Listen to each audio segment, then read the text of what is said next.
Hello, everyone. Welcome to the podcast. I'm so happy that you joined us. I'm Maria Tomás-Keegan, your host, career and life coach for women.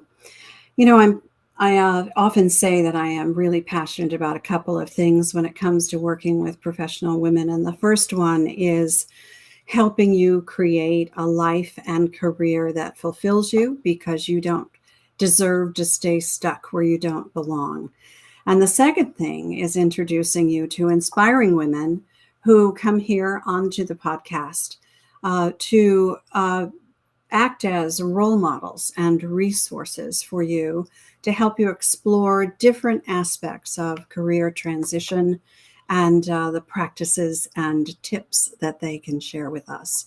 So if something strikes a chord as you're listening today, check out the show notes below for ways to connect with us, follow us, subscribe, and I'd love it if you would leave a comment. Let us know what you're thinking and how you're feeling about what you hear. Now, we frequently talk about self-care on this show because busy professional women like us need to hear about it, maybe more than once, and get different perspectives and approaches to it. We're all different and our situations are different, and what works for me may not work for you. But it's essential to figure out what does work for each of us so that we can show up every day being at our best for our families and being inspired leaders who can create a ripple effect in our communities and create positive change for our organizations. Now, that might sound like a tall order, right? But maybe not. That's why I invited Serena Sabala to join us. Serena is a certified nutrition consultant, yoga teacher, and fitness trainer who has studied wellness and nutrition for over a decade and has a unique holistic approach to health. She is the author of the highly rated book, Make the Shift, a proven method for busy professionals to transform their health, well-being, and confidence. So we call this episode Make the Shift and Spark the Change. So we're going to hear more about that from Serena, who's joining us right now. Hello, Serena. Hello, hello. I'm so happy to have you here. It's so good to have this conversation once again, but in a different way. Absolutely. An absolute pleasure. The first conversation was already incredibly inspiring. So I'm excited to share and expose it to your listeners. That's wonderful. All right. Let's get started by hearing a bit of your backstory. Why is helping busy professional women like us such a passion for you? Yeah, it's a great question that takes me all the way back to when I was just a 9-year-old girl living in Italy with my family, and my father, who at the time was a brilliant entrepreneur and business owner, very creative mind, he invented an entire profession that didn't even exist before his time. Suddenly he got very sick, and I realized now that was due to him not having the tools required to be able to juggle the responsibilities of a creative and fast growing business, a young family, etc., etc. And so yes, he got very sick, and he ended up losing everything he'd worked so hard for, which had devastating consequences on his life, my life, and the life of so many individuals who were connected with him. And I now realize that back then that planted a seed in my consciousness as to how fundamental our health and well-being is to everything that we do in this life, all the roles that we're looking to fulfill, all the responsibilities that we carry on our shoulders. And I started from then on pursuing this quest of figuring out what are the modalities that allow us to take the best possible care of ourselves. First, I did so just on a personal level to take better care of myself, and in light of the challenges that I was experiencing in my personal life. And then this passion eventually became a profession, and nutrition was always growing up, quite a contentious subject and even a challenging one for very many years, especially my adolescent years. So I learned a lot of what not to do through personal experience. And I decided that eventually I wanted to pursue it professionally and share all my learnings, and turn this journey of self-discovering into one that could empower others and fast track their own results, so they didn't have to endure everything that I had endured, essentially. Yeah, it's a story I hear frequently about how we are impacted Yes. by something that happened to us at a young age when it happened to someone we love. Yes. It's so often that I hear that's the kind of the impetus for us to do what we do today. So I'm so glad you shared that. Thank you for that. Now, you talked about foundations. In your book, you talk about three foundational pillars of well-being. Yeah. Can you tell us what they are and why are they so foundational for you? Yes, absolutely, absolutely. I mean, myself and my husband have been doing this now for over 20 years combined, transforming the well-being of over 500 professionals across 5 countries. This has allowed us to develop a proven method that will shift you to your most fit, healthy, and confident self in anywhere between 3 months to a year, depending on where you're at and where you're headed. Through the development of our proven methodology, we were able to identify what we believe are the three most fundamental pillars of optimal health and well-being. So if you imagine your most fit, healthy, and confident self as living atop a tripod, which is a structure with 3 legs, you need each of these 3 legs to be equally as strong as the others in order for the tripod to be strong as a whole.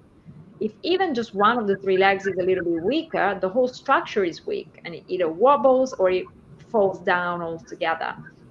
And we see it time and again, even busy professionals who are doing what they perceive is their best to take care of their health and well being are all neglecting at least one of the 3 legs of the tripod, which, by the way, we call the 3 F's: focus, food, and fitness. So the optimal health and wellness routine will allow you to strengthen and to care for all 3 pillars in a way that is sustainable, systematic, and bespoke to your unique needs, inclinations, challenges. But you've gotta tackle all three. The moment you neglect one of the 3 pillars, the whole structure feels weaker. So you feel wobbly when it comes to health and well-being, you experience breakdowns, or you don't achieve the goals that you know you can and should, and you feel disempowered in that space. I love that. I talk about a three-legged stool a lot in my coaching as well. And for you, focus, food, and fitness are the three pillars and the three legs of your tripod. Um, and I love how you say that if we're not addressing all three of them kind of equally, right? So so that there is a firm foundation under us, then we become weakened in some ways. So if we're not focusing on the fitness part of it enough, that's my that's my problem. And or the food, then our health takes a toll. So Absolutely. tell me a little bit more about the focus part of it. Yeah, the focus sadly is the one that we most often see undeveloped, simply due to a lack of awareness around, first of all, exactly what it is, and secondly, what do we need to do to make it better? And what we mean by focus, a whole shift wellness, is anything to do with your mindset and mindfulness. Because let's be honest, our mind needs as much, if not more, training than our body does.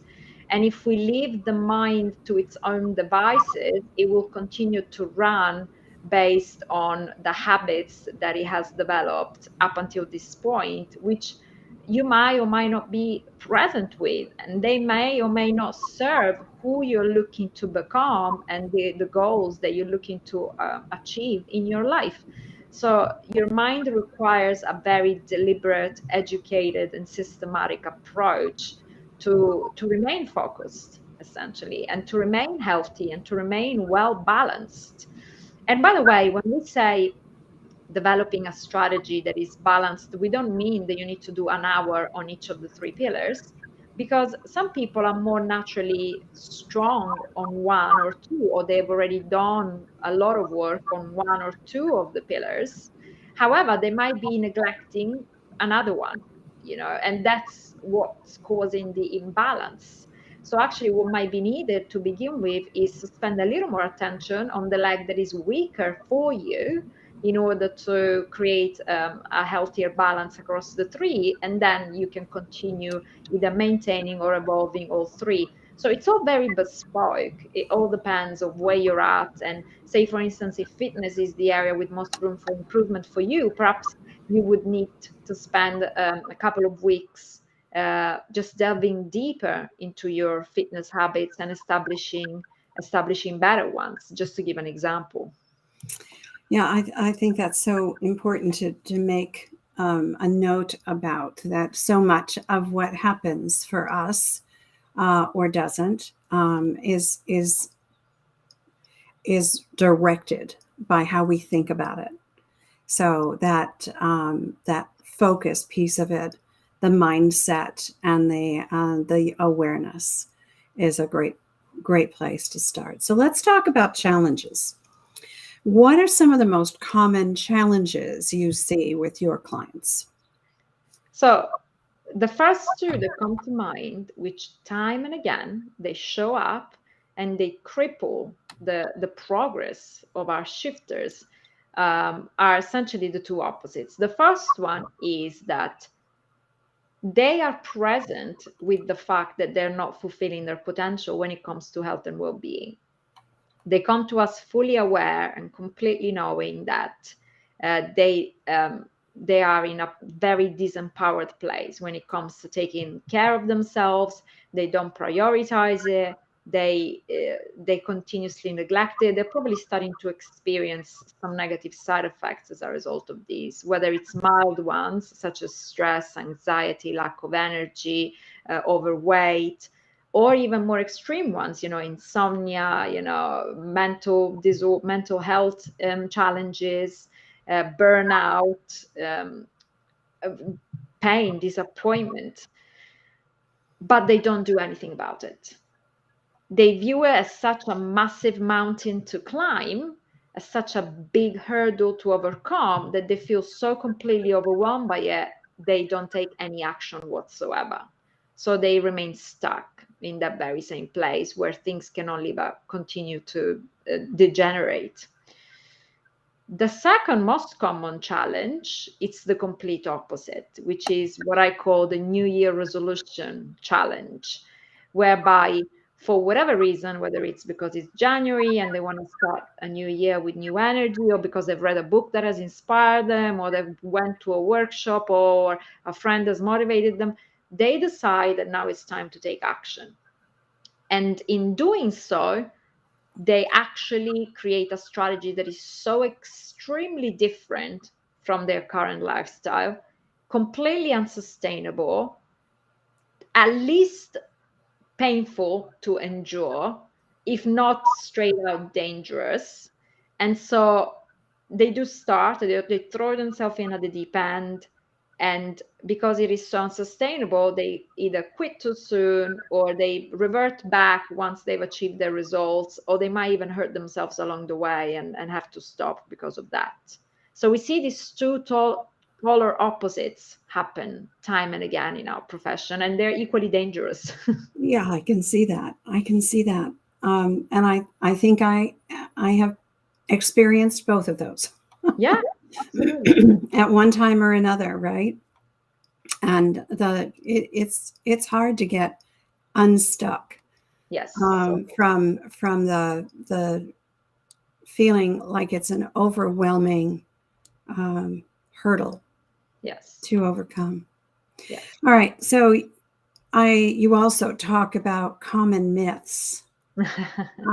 So that intrigues me. So tell us a little bit about what these common myths are and how do they get in the way of most of the professionals that you see? I mean, there are so many in the health and wellness industry. I could write a book just on that, to be honest, especially revolving around nutrition. You know, there are some very detrimental myths revolving around nutrition, which really get in the way and used to get in my way, to be honest. If I am completely honest, I know them firsthand. I've experienced them firsthand. The myth around carbs make you fat, the myth around the more protein you eat, the healthier you are. You know, the myth around if low fat diets allow you to lose weight. The myth around cardio allows you to lose weight. So the more cardio you do, the more weight you lose, you know. And then there's all those kind of gray areas such as cleanses, juices, fasting and intermittent fasting, which are double-edged swords in that they are tools that when used appropriately, they can deliver positive results, but because most generally they are not used properly, they end up becoming very detrimental and actually setting us back, whether we realize it or not. And those myths are so deeply embedded in our consciousness, and some of them are marketed to us on a day-to-day basis, like carbs make you fat, you know, wherever you look, that message is loud and clear. Protein is like this mythical nutritional mythical nutritional gold star, whereby the more protein you consume as a nutrient, the healthier you'll be. That people are selling protein enhanced water these days. That's as far as this myth has gotten. So they become realities in our mind. They become unquestionable. And so they get in our way without us even realizing. We are completely hardwired to skip the carbs, triple down on the protein. If something says high protein, we assume that it's good for us and that it's going to allow us to become healthier or fitter or leaner. And the cardio one, the same thing. Or in general, just the kind of those very high intensity workouts. We think that the harder we work out, the healthier we'll be, or the more or the quicker we will get the results that we are after, when actually sometimes the very opposite is true. You know, that a very extreme workout might be tipping us even more out of balance in a way that is not conducive to our overall health and well-being. So yeah, these are just some of the most common ones that I see working against us, especially busy ladies. I've heard them all. I've believed them all. Yes. I've tried them all. Yes. And what happens is this yo-yo effect, right? And never really finding the foundation, that firm foundation that you speak about. So let's talk about what makes your approach different. Yes. Well, frankly, it's a perfect segue because there isn't a one size fits all when it comes to health and well-being. There isn't a magic pill. There isn't a perfect solution. There is only one of you in this world. There's only one Maria. There's only one Serena. There's only one Amy, one Lara, one John. There is just one of you in this world. Not one other person is made exactly the way you are made, has experienced exactly what you have experienced, has your preferences, your inclinations, your challenges, your background culturally, societally, your job. So, although there are universal principles to optimal health and well-being, which apply to each and every single human being, so long as you're a human being, they will apply to you. There's only one of you. So it is important to have an approach and develop a strategy which is science-based and encompasses all the universal principles of optimal health and well-being, but that is also human-centric, that has you at the center of it, and that is completely bespoke to your uniqueness, so that it fits you seamlessly like a tailor-made suit the moment you wear it. Our approach revolves around you, and our structure will fit you seamlessly in your life as it is right now from the get-go. And as you continue to evolve and progress and transform, we go in like a tailor would, and we make little adjustments to it so that it will continue to fit you seamlessly all the way through to your greatest level of health, fitness, well-being, and mind-body confidence. Um, and it's a very unique way that we go about achieving this. We leverage a proven 5 steps methodology that is by now fail proof. It's worked for individuals of all walks of life, 5 countries, all professions, a very large age range, all genders, because it is so bespoke. I love tailored to you like a suit. I love that. I love the image that conjures, because that's something that I think so many are lacking because of all of the myths that are out there, and then all of the trends and the fads. I want to talk about that in a second.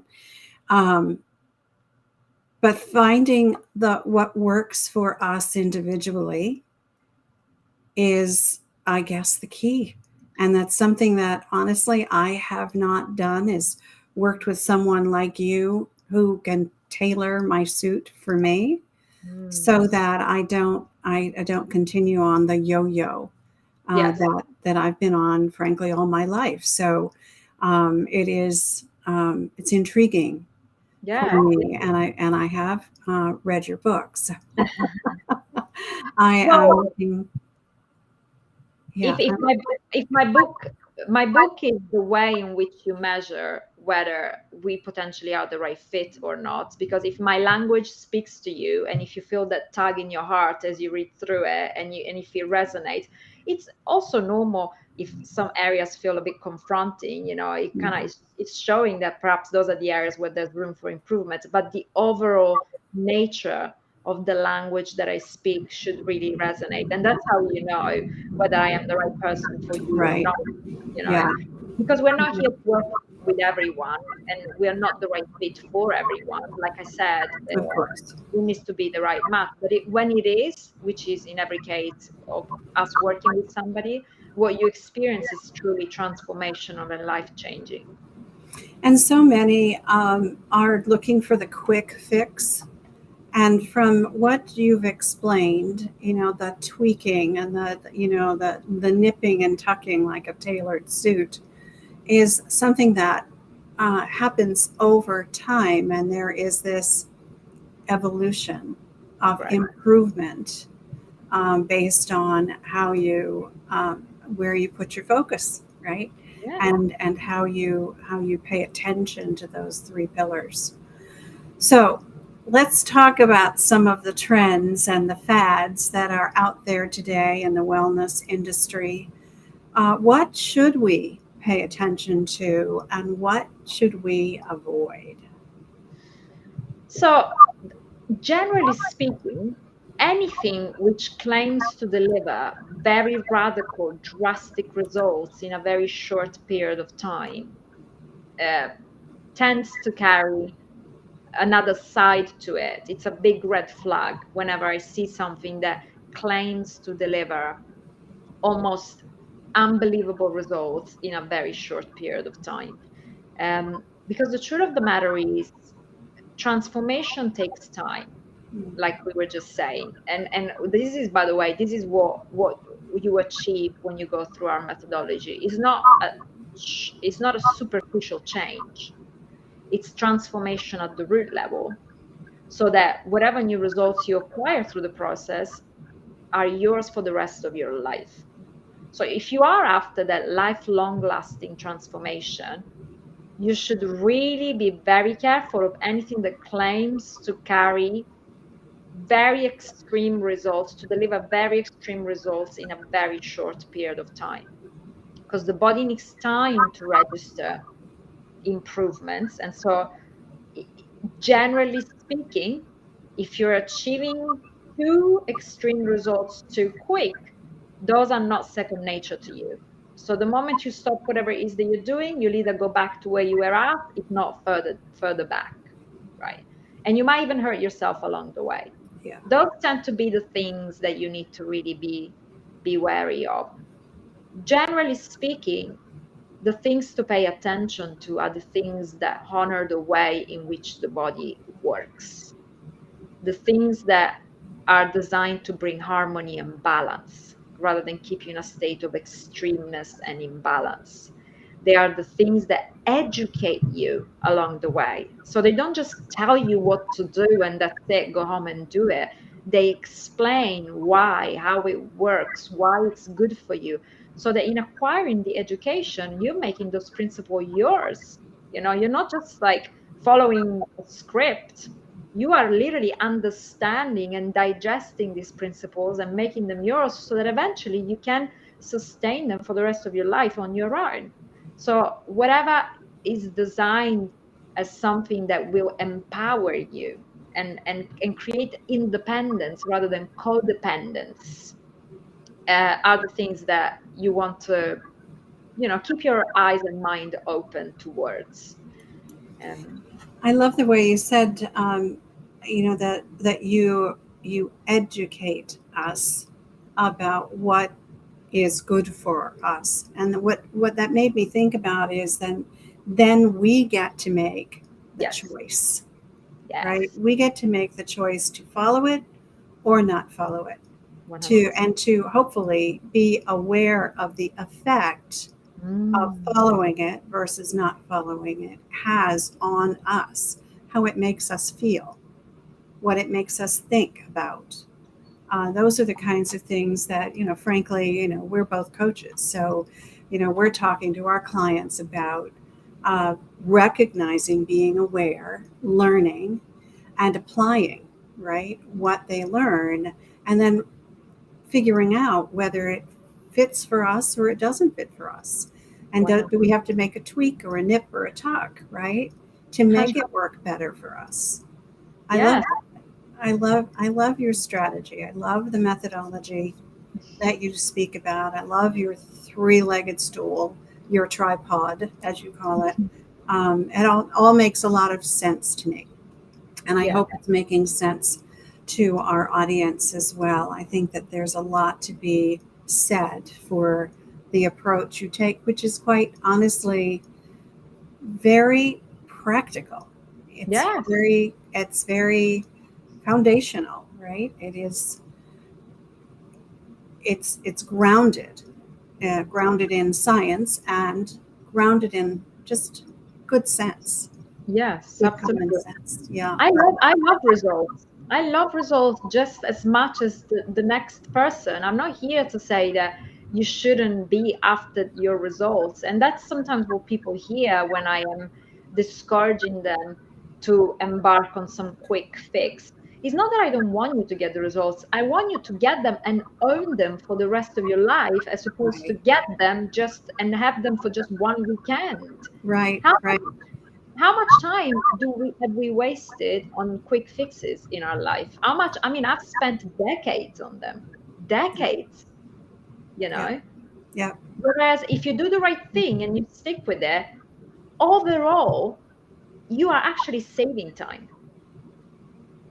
Yeah, I'm thinking so often, I'm thinking about members of my family, and myself included, years ago, would say, oh, I have this reunion to go to in a couple of months, or I have this wedding or some special occasion, and I want to look my best for it. So we work towards that goal, and then once the event is over, it's like we go back to all our own old patterns and habits, and we end up where we were, or as you said, even in a worse situation than when we started that short-term the journey to the short-term goal. Yeah, it's very common. It is very common, and we shouldn't demonize ourselves for it. So a No. part of it is human nature, right? Yep. Instead, we can, and it's great to have such a tangible goals as an event.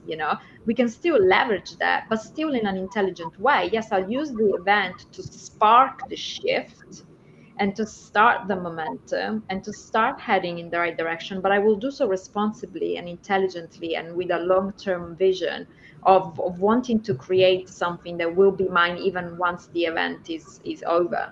Yeah. You can have both, Yeah. essentially. Yeah.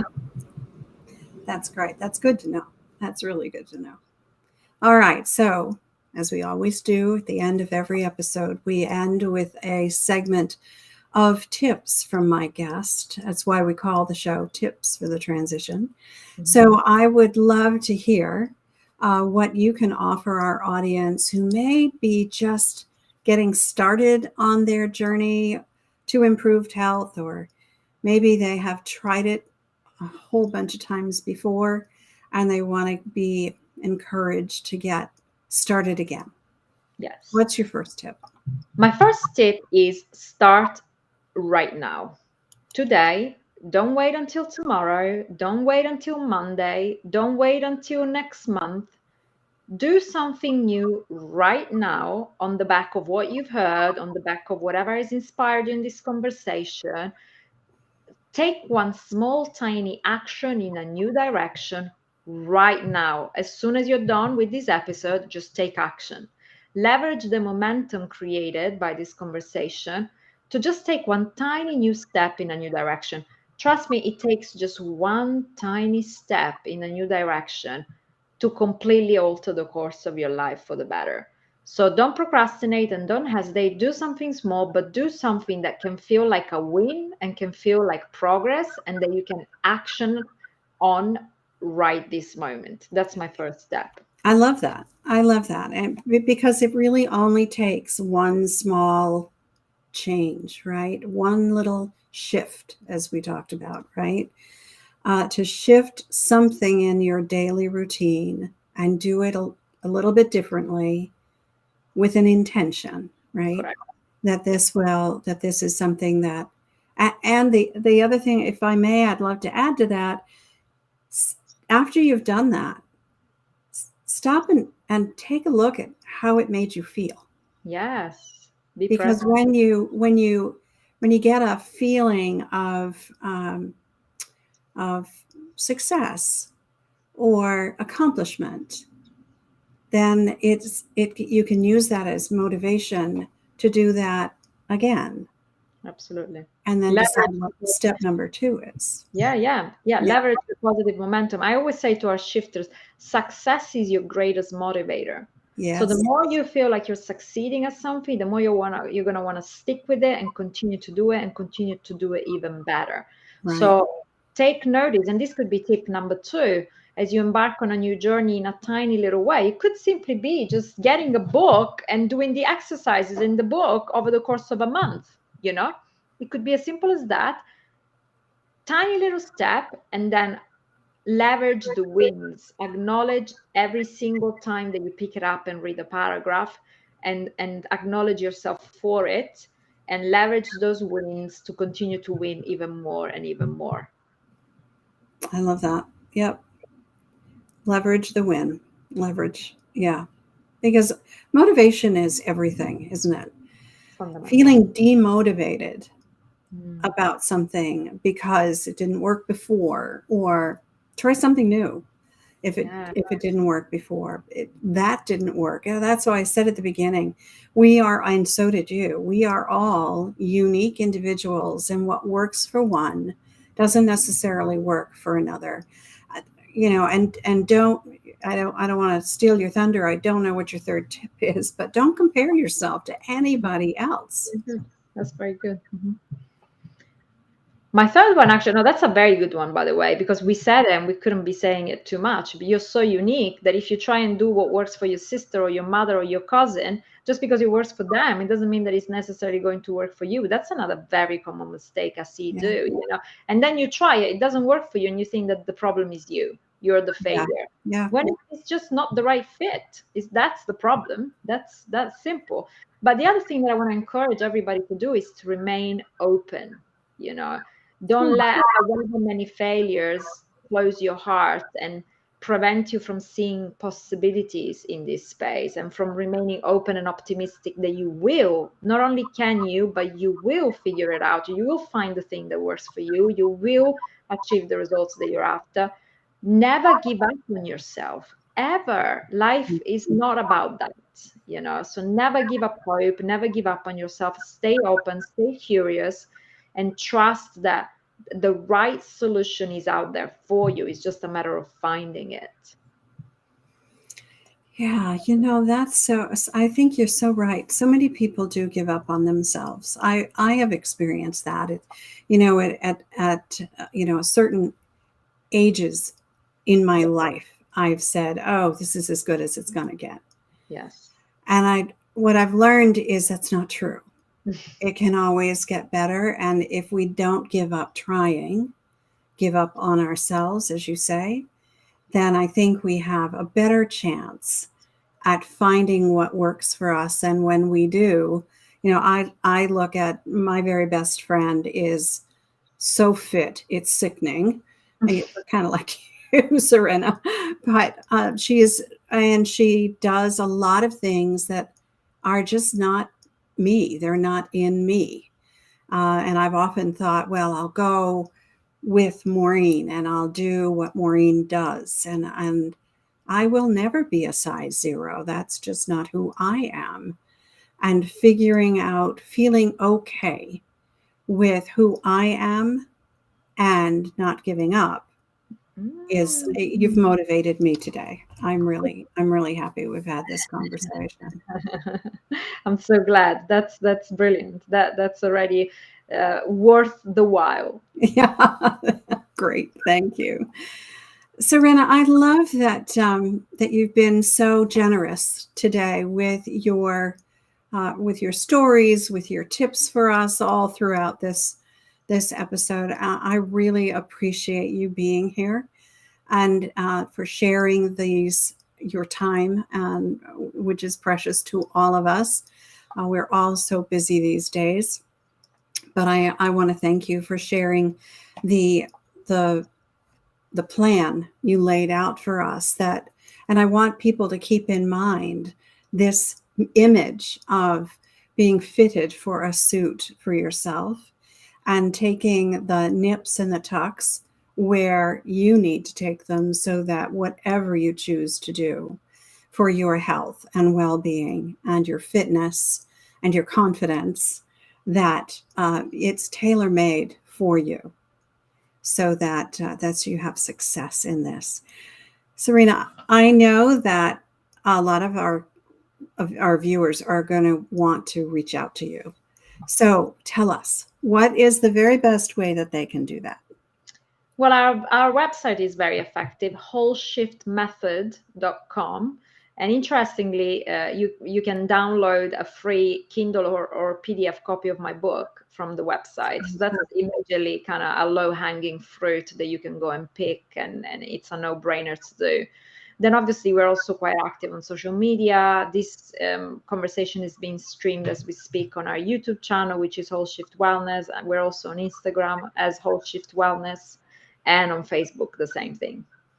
And all of those links will be in the show notes so that you can click on them and get right to Serena. Thank you so much for being here. I really appreciate it. I love listening to your wonderful accent. And you're so you're so gracious for being here. I really appreciate it. It's a genuine pleasure. Thanks for having me. And everyone else, thank you for watching and listening. I appreciate that you're a part of this community. So if you did enjoy this episode, please leave a comment, share what resonated, click a star if there's a star rating where you are. I love creating and sharing resources for professional women who feel stuck in their careers or in their lives. So if something in this episode struck a nerve, I invite you to continue the conversation. As I said, the links to connect with Serena and me are below. And I also invite you to join my private Facebook group and continue the conversation there. It's called the Career Transition Roadmap. So look for that link below as well. So join me next time, next Wednesday, same time, same place, because you know what? I believe it's our time to thrive. So let's thrive together. Till next time, I'm Maria Tomás-Keegan, helping you turn transition into triumph.